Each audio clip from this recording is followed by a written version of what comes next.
The last video in this series is ready for release, and I'm just getting ready to push it out the door and realized I forgot to invite you to the studio chat that follows. So please join me afterwards.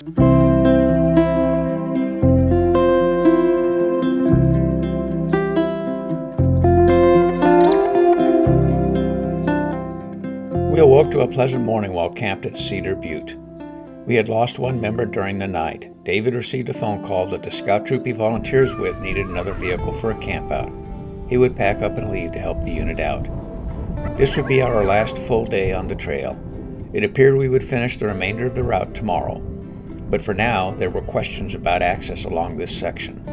While George had used BLM maps to plan routes across public lands, there were a couple questionable segments. We might be rerouting on the fly today. We had suitable maps, as well as phone numbers to Idaho officials and at BLM to help resolve any questions.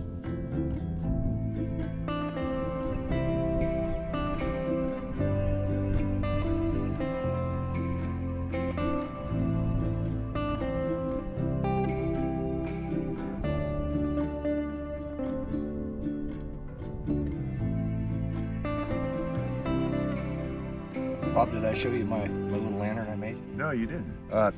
So this is a vape that kids throw them on the ground, and when I'm going for my walks, I'll flip them over, and if they got a charging port on them, I'll pick them up, put them in a bag, take them home, put them in my junk box. What's nice about it, it's got a charging circuit, big lithium battery. Go down to the dollar store, get a couple of those little LED lanterns, put them together. This tube is just the center of a tape dispenser. Mm-hmm. Put some hardboard on both sides and a switch, and you got a nice rechargeable light. lantern. Yeah. And great. if I break it or drop it, it's no big deal, but it's pretty tough. How big's the battery? I don't remember right now, but it's like a 3.7 volt. Put that together last year, so I haven't had it apart in a while. So it lasts for 4 or 5 hours or Yeah, something? yeah, and then I can plug it into the truck, charge it back up. So I hear you got a trick way of storing your shovel there. Yeah, so I got tired of the sun tearing up my handles. Uh-huh. So I built this shovel holder out of PCV pipe. Just put a cap on the end. I put a little piece of pipe insulation on the end that the handle slides into just a little bit. Creates a little tension on this. When I slide it in, it also holds it up and keeps it from rattling. So you just slide it in. It's channeled here a little bit for the handle or the shovel head, and then you just slide it up in there. That is really cool. When you want it out, you just hold it up. That's very ingenious. The top bracket, is that just sheet metal? It is. This is a piece of PCV pipe too. So today is pretty much all new for me as well. Hopefully it doesn't give us any troubles. We do have some question on routes as we get closer into civilization. I have some alternate routes, so just bear with me if we have to do. I don't think we should be able or have to do any backtracking, but we might. But if we do, it's only going to be a few miles. Once we get into Firth, we can fuel up, and then we'll be heading on the last leg, and that's all going to be mostly higher speed roads. Today we'll be kind of following mostly a telephone pole trail, as long as we're allowed to. And we'll be going over, if that's successful, we'll be going over a couple of lava flows. I think like a mile or so of each one. So hopefully it'll be kind of interesting. So, anything else? I think that should be it. I'm kind of hoping we can get into camp early tonight, so we'll have some time to hang out. We'll have to see if there's a fire restriction there. If not, hopefully we'll be able to have another fire. That was nice having one last night. So, Sure was. Yeah. All right. Cool.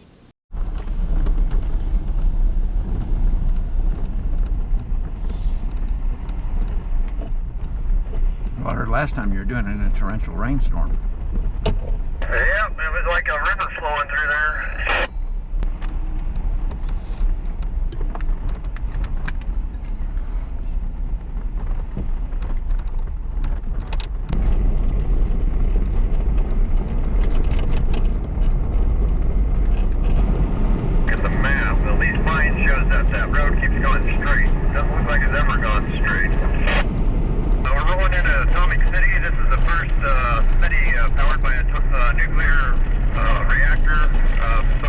50s, I believe.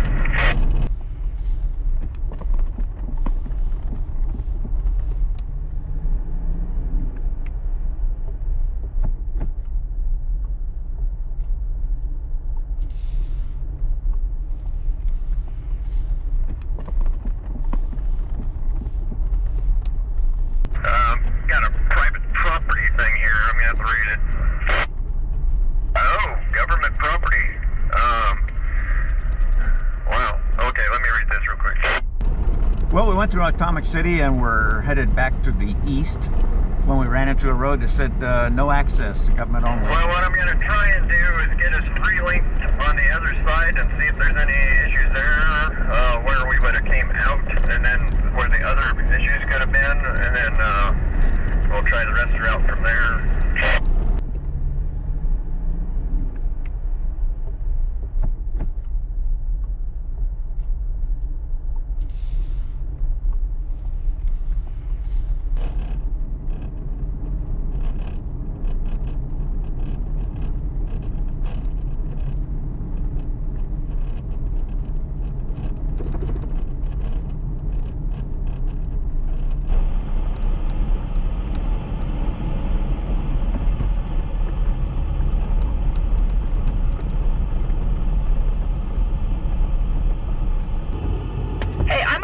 With Idaho Public Lands, Department of Lands right now. They're helping me find how far south we gotta go. Alright, well, we're gonna have to keep moving because that could take like 45 minutes. So it's not even marked on their maps as no access. It's above the State Department. Oh, really? Yep. Must be why it's not showing on everything.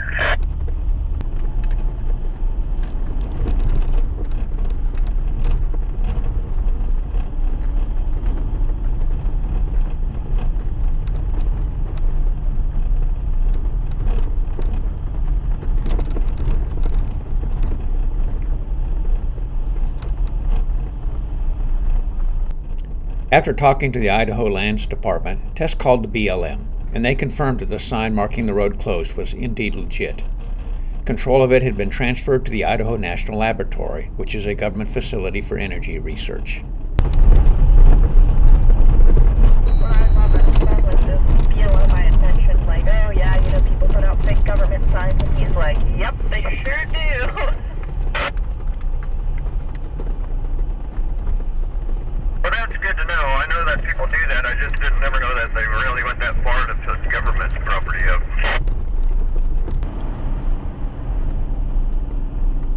Tried to make the route so you didn't have to air up and air down all the time.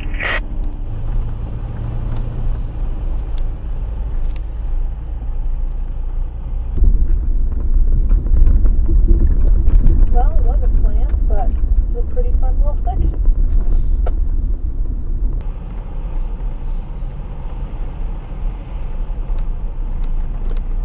Gate's open. Gate is open. Since we passed that gate too, though, we're in the Hills Half-Acre Wilderness Study area. We stopped in the Hell's Half-Acre Wilderness Study Area for lunch and to explore the amazing remnants of past lava flows.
cool.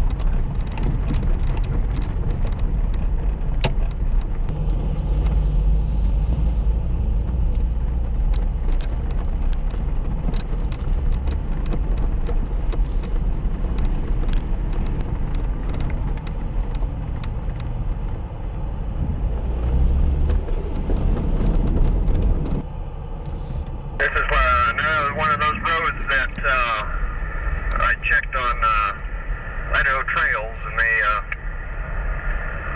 show that you should be able to drive through, but again, I have a questionable trespassing sign. So I guess I'll have to make this a feature of the trip. Because of the no trespassing sign, we retraced part of our route, aired up, and worked our way across Interstate 15 and into the town of Firth. There we refueled. This part of the route would require further work. In Firth, Bob almost had a head-on accident with another vehicle, but was able to jump a curb and avoid him. That other driver did crash into another car, however. Fortunately, no injuries, only vehicle damage and nothing to Bob's rig. He made short work of his discussion with the responding police, and then we were off on a quick drive to our next campsite.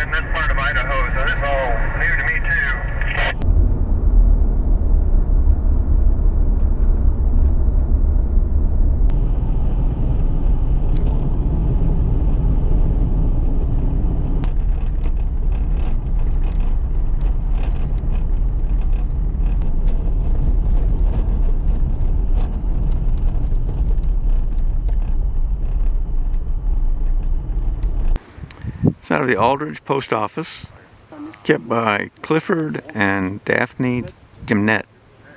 Post Office 1922 to 1950. Cedar Creek Log Schoolhouse, 1904 to 1915.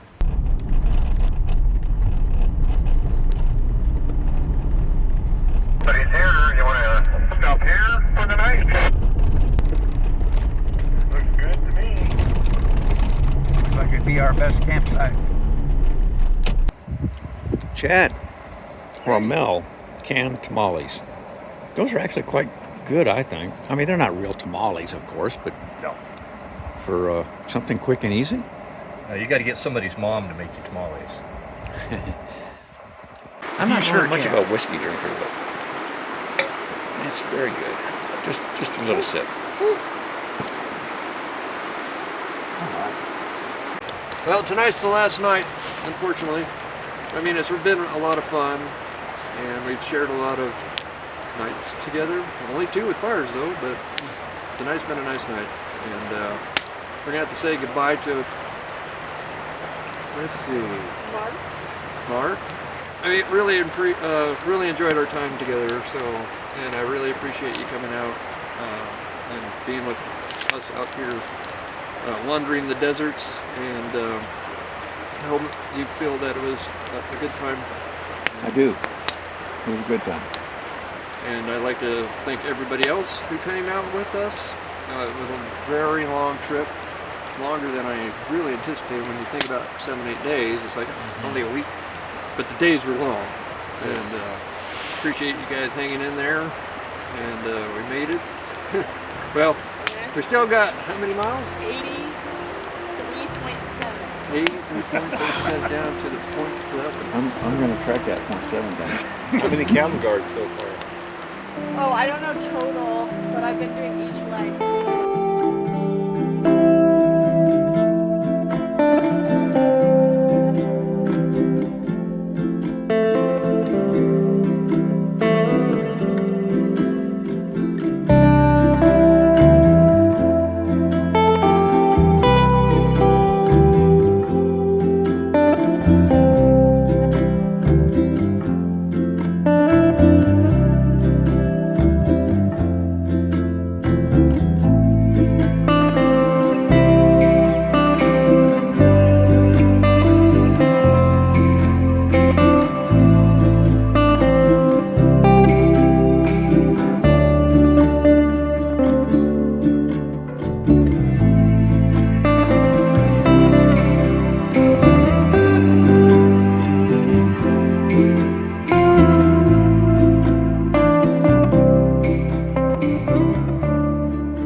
I have ice on my rainfly. My goodness, it's cold out here. Morning, George. Good morning. Are you cold enough this morning? Yeah, I think we got some frost on our totes this morning. I think it's the coldest morning of the trip. Yeah. Wow. So it's down in the 30s anyway. Oh, yeah, definitely. Oh boy. Morning video of everybody, since I didn't do very well during the rest of the trip getting good video of everybody. Good morning, good morning, good morning. Good morning. Looks like it'll be a Hey, look who's finally awakened. Well, actually, you've been awake. You've just been hiding in your tent. Good morning, Mark. Good morning, Chad. How you doing this morning? Wonderful. Whoa. So anyway, we're down to 6, the final 6, right? So, anyway, roads we came in once we hit gravel today, or yesterday, I think is about what we're gonna have for the rest of the trip. So should be fairly fast moving, ideally. Tessa's rig is running better today because we had a little problem with it yesterday, missing on a cylinder, but it fired up this morning. So it blew a little puff of blue smoke, and then it sounded right. So cross your fingers. How many miles is it? 83.7. 83.7 miles. So We can do it. we can do it. So, Home by 7. so this is all new terrain for me too. So we'll get to enjoy it all together. So I think it's going to be kind of rolling grasslands in places, and then we'll eventually get into some national forests before we drop that down through Wyoming. So it should be a good trip. Good morning, everyone, and welcome to day 9 of the West East Idaho Overland Route. Yeah, campground on this side too.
Here we are at the end of the West East Idaho Overland Route. On the border with Wyoming.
So Bob, you don't mind if I have this one? No, go right ahead. All right. And call me Mike. I called you Bob. It's not the first time this trip. It is. He called me Frank. And actually, Did I call you Frank? He called me Frank. Oh. My Gotta dad's go name. Frank My Fred. dad's name is Francis, by the way. George called me Bob too one time here a day or so ago. My excuse is I'm learning the names. Okay. I mean, are. y'all are learning only one name. I'm learning about a bajillion. And I completely understand that. Alrighty. So we're I'm building not a fire gonna over really sick of it. down here. Absolutely. That's good whiskey. You sure? And I'm you not sure much can. of a whiskey drinker, but it's very good.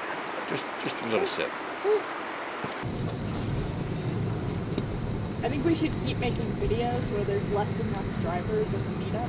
Well, that's kind of the way this has happened. Yeah, but we should do just stage a couple where at the end it's just you by It's like- yourself Well, talking to a camera. I got 10 miles to go. I don't know if I'm going to make it or not. We're down to one rig. It's running on one cylinder. Just enjoying each other's company. Let me showcase a few of these rigs. I'm just going to walk by, let you see them really quick because there's a bunch of really cool vehicles here. You can see Mark set up really nice. Oh! He's got his rotor packs on.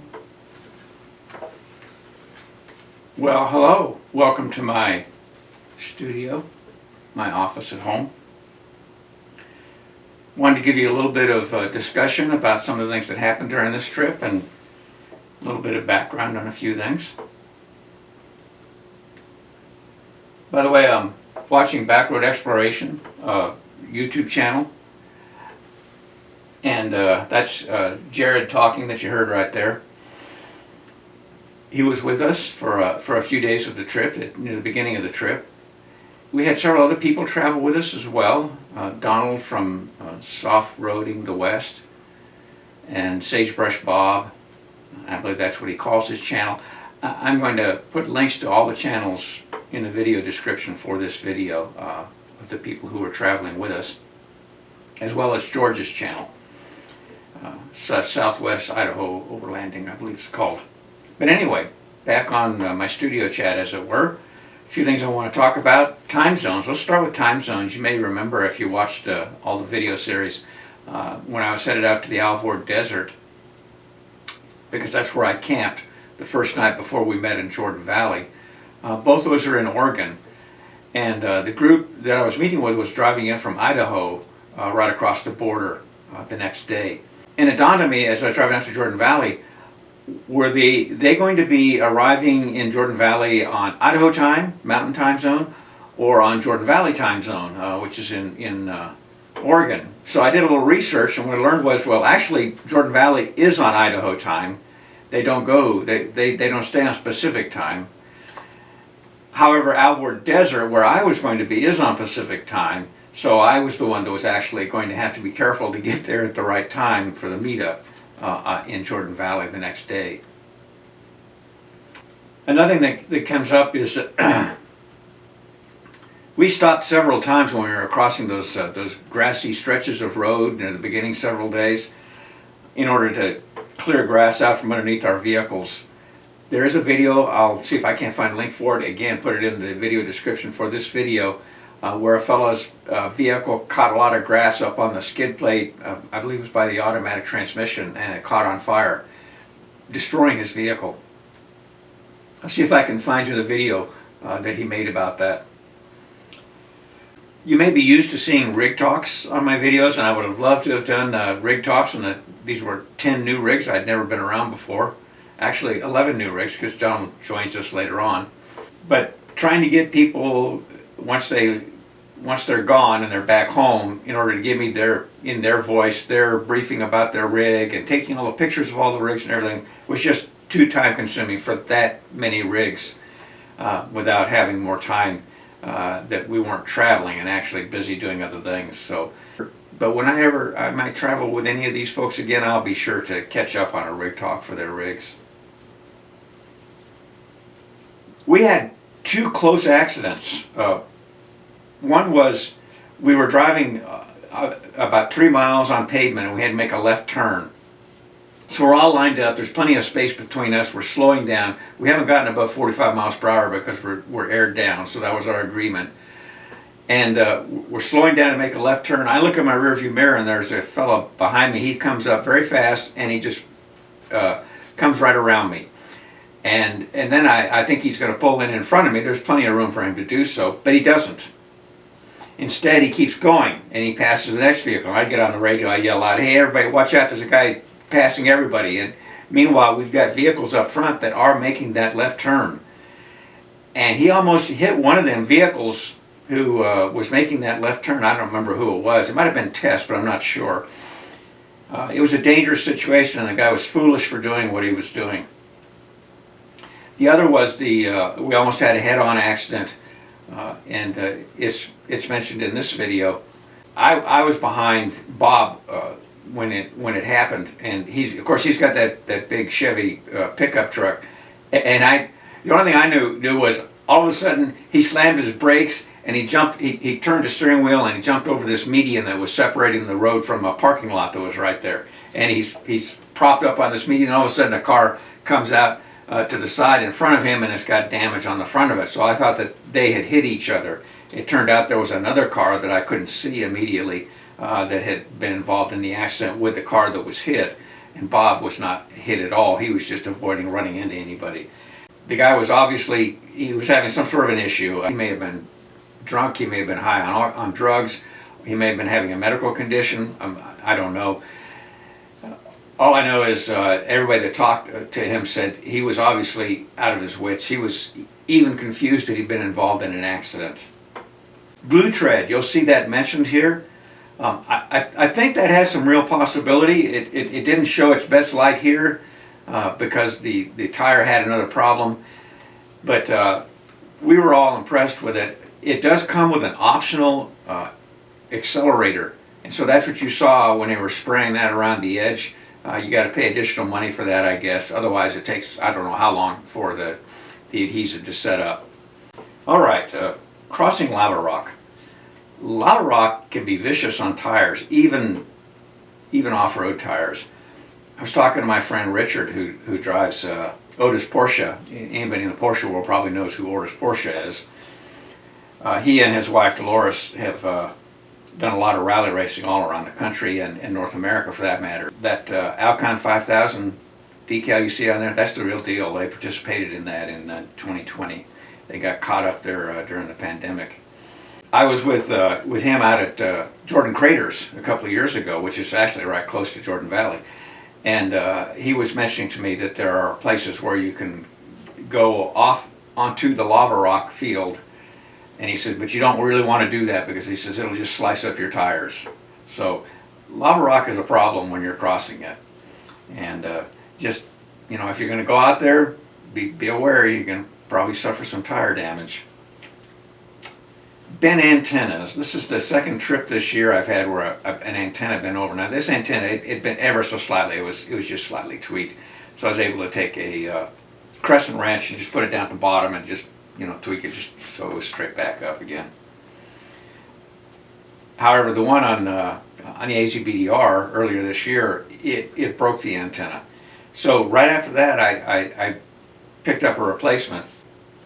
I have not installed this, but this is my backup antenna. If I'm going to be going through brush areas and I know it in advance, I'll put this on. It's got an NMO mount, so I just take the old antenna, unscrew it off, and take this antenna and screw it back on, and I'm all set for crossing narrow brushy areas. Don't run into them too often. I was very surprised to run into it in Arizona, of all places. I had run into another one that was pretty serious. If you went back to my old Washington backcountry discovery route videos, you'd see the jungle there. And then finally, the last thing I want to talk about is a mod I'm going to do on the Gladiator. Was talking to my friend Ray, yes, Ray from Transamerica Trail, Alaska, and a few other trips with me. And he has a Gladiator too, and he asked me if I'd replace my backup lights on the Gladiator. And I says, replace the backup lights with what? And he says, well, these ones from, who is this? Oracle Lighting. I have not installed it yet. I've been busy with these videos, but I will be installing those. They're even brighter than the aftermarket lights I had in the Schrockworks bumper on the Wrangler. And finally, since I mentioned the Wrangler, it's still at the mechanics. There's a lot of work that was needed on it. He had to order replacement exhaust manifolds, and it took several weeks for those to come in. He's been working in the engine bay, cleaning up the wiring harness in there for me. I'd asked him to take care of that and given him some special materials that I had to allow the wiring harness to hopefully replace that loom in there that when you touch it, it just falls apart because of the age of it. It's not very good quality loom. I just want to add that the Gladiator, by the way, does not have that. It has the same materials as I'm using now to replace that, which is a much higher quality material. It's called, it's sold by a local business called Roundit, and it's very nice. And then there's also Mercedes-Benz has some tapes for wrapping looms, and I have some of those also. Anyway, that does it. I hope you enjoyed the videos, and look forward to future trips. Thank you very much. Explore your world.